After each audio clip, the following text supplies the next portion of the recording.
আসসালামু আলাইকুম ওয়া রাহমাতুল্লাহি ওয়া বারাকাতুহু। আলহামদুলিল্লাহ নাহমাদুহু ওয়া নুসাল্লি আলা রাসূলিহিল কারীম আম্মা বা'দ। সম্মানিত ষষ্ঠ গণবিজ্ঞপ্তি প্রত্যাশী ভাই বোন, আশা করি আপনারা সবাই ভালো আছেন। আলহামদুলিল্লাহ আল্লাহর অশেষ মেহেরবানিতে আমিও ভালো আছি।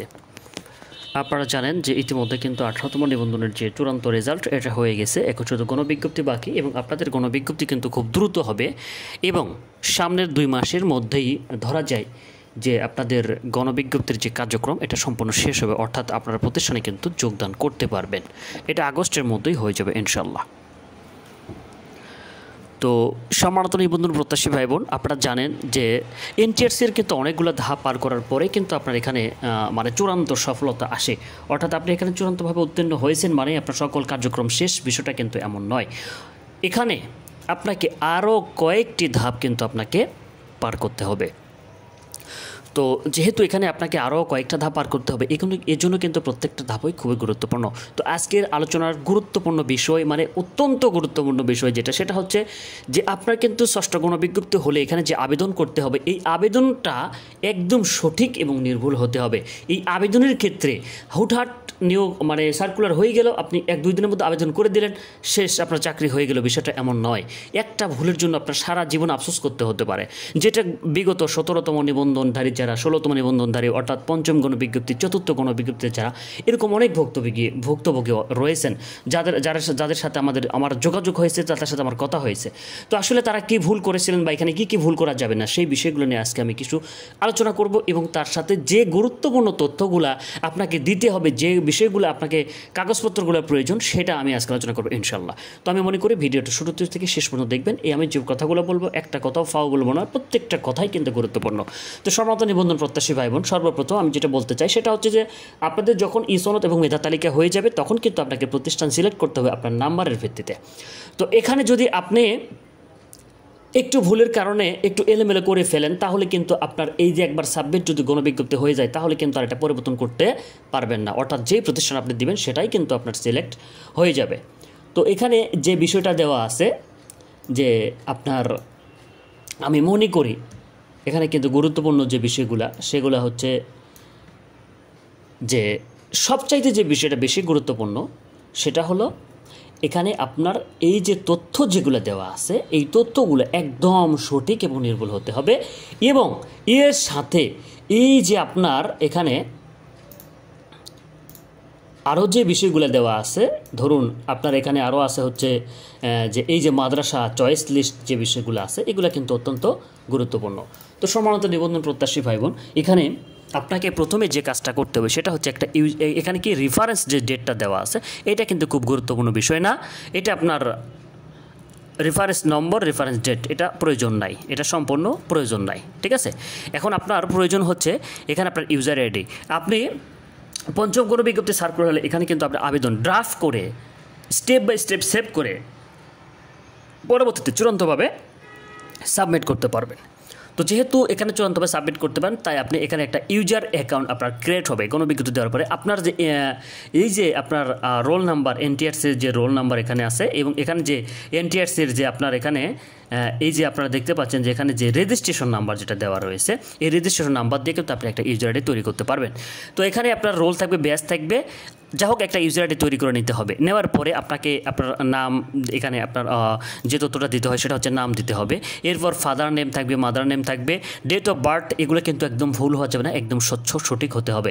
এরপর ন্যাশনালিটি যেটা দেওয়া আছে, আপনার এনআইডি নাম্বার, ম্যাটেরিয়াল স্ট্যাটাস যেটা আছে, ম্যারিটাল স্ট্যাটাস যেটা আপনার দিতে হবে। এরপর হচ্ছে আপনার রিলিজিয়নটা দিতে হবে, ধর্ম নাকি ধর্মটা আপনার কোন ধর্ম সেটা দিতে হবে।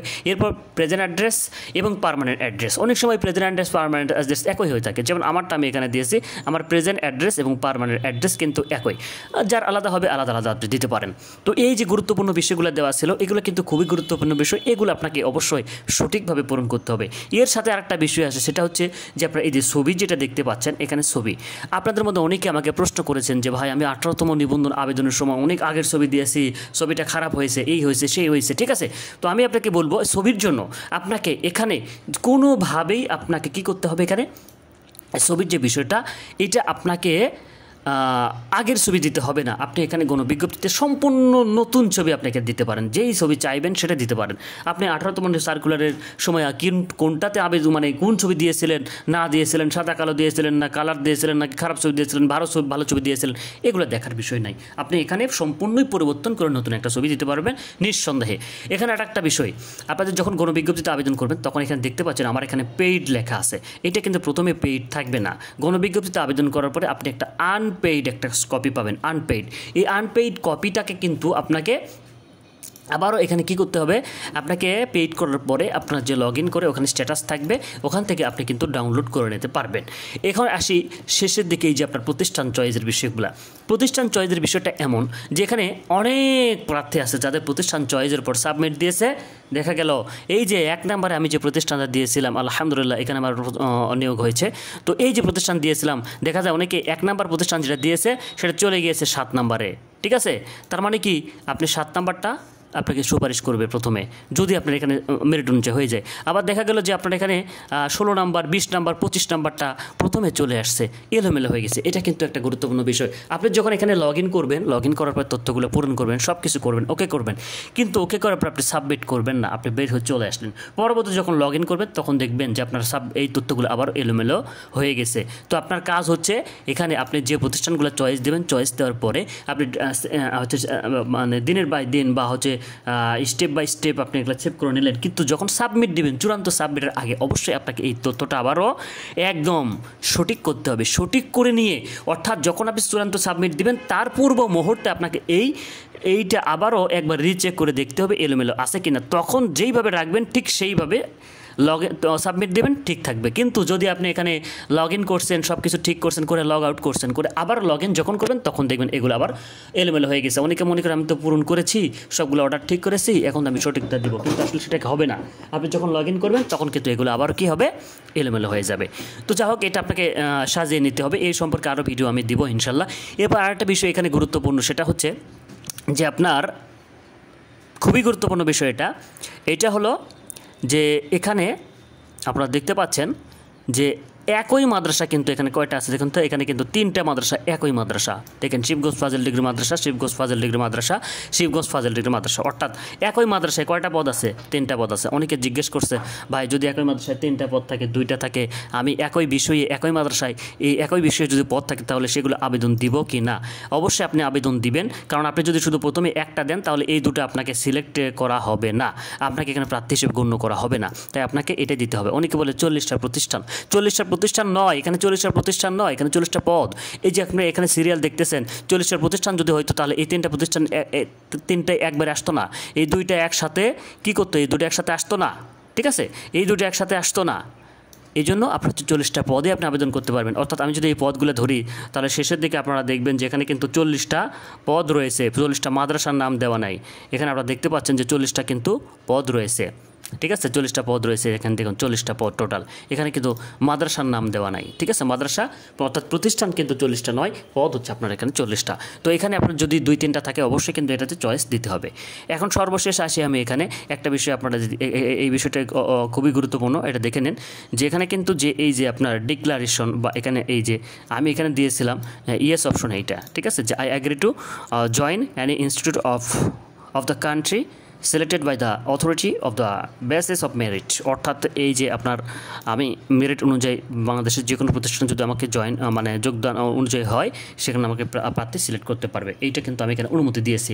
আর যদি আপনি অনুমতি না দেন তাহলে কিন্তু এটা আপনার থাকবে না, অর্থাৎ আপনি কিন্তু এখানে প্রতিষ্ঠান আপনার মেরিট অনুযায়ী পাবেন না। তো এখানে যে সর্বশেষ যেটা দেওয়া আছে যে আপনার সিগনেচার, এই সিগনেচারটাও কিন্তু আপনি পরিবর্তন করে দিতে পারেন, ঠিক আছে। এখানে সিগনেচারটা অবশ্যই পরিবর্তন করে দিতে পারেন, অর্থাৎ এই ছবি এবং সিগনেচার আপনি দুটোই পরিবর্তন করে দেবেন, এতে কোনো প্রবলেম হবে না। দর্শক নতুন নিবন্ধন প্রত্যাশী ভাই বোন, আপনাদের জন্য যে শূন্য পদের যে আপডেটটা এটাও আমি খুব দ্রুত আপনাদের দেবো ইনশাল্লাহ। আর আপনাদের গণবিজ্ঞপ্তি সম্ভবত আগামী সপ্তাহে থেকে অর্থাৎ জয়েন মানে হয়ে যাবে এবং পরের সপ্তাহ থেকে কিন্তু আপনারা এখানে আবেদন করতে পারবেন। তো ষষ্ঠ গণবিজ্ঞপ্তির মাধ্যমে আপনাদের সকলের চাকরি হোক এই শুভকামনায়। ষষ্ঠ গণবিজ্ঞপ্তি সম্পর্কে সকল তথ্য পেতে আমার চ্যানেলটি সাবস্ক্রাইব করে রাখবেন এবং ফেসবুক পেজটা ফলো দিয়ে রাখবেন। সকলের জন্য শুভকামনা। আসসালামু আলাইকুম ওয়া রাহমাতুল্লাহি ওয়া বারাকাতুহু।